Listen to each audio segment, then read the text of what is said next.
So I'm just out here working on my 2008 Dodge with working on changing the exhaust manifold and the turbo, and I'm going to be talking about some of the major problems you're going to have when you do this operation. So if you see down here, I got it out already,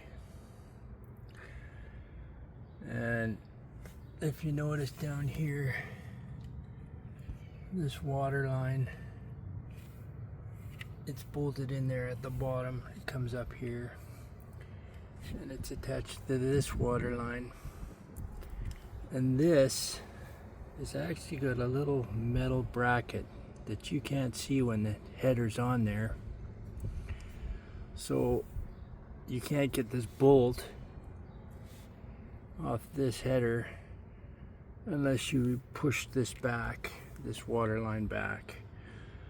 So you're gonna have to take your alternator off, which is I didn't want to do, but it's only 2 bolts, so then you can drop your alternator down.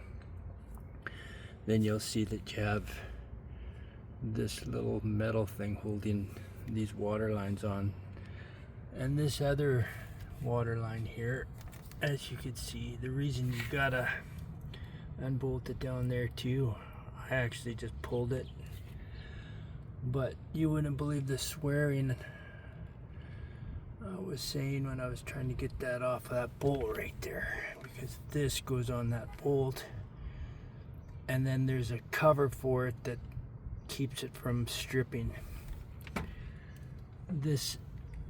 Here's your bottom of your turbo oil return, which was hell to get off for me also. So I had to go online and I had to look.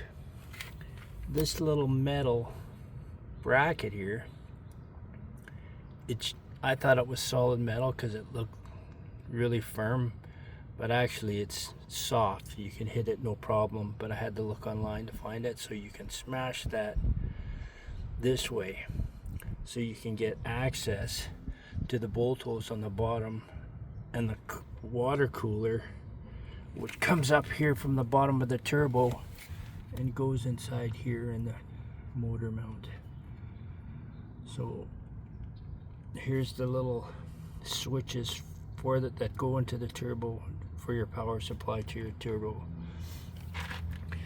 These are some of the little problems that I've had so far. As you see, my exhaust was cracked, so I'm gonna have to replace that whole rear section of the exhaust. And it is a big job, not a little job. So those are the 2 things that are the major problems from this, is getting these bolts out of here, because you won't be able to get them in with this thing. You got to take it in. I actually am going to cut these with the grinder and not put them back on.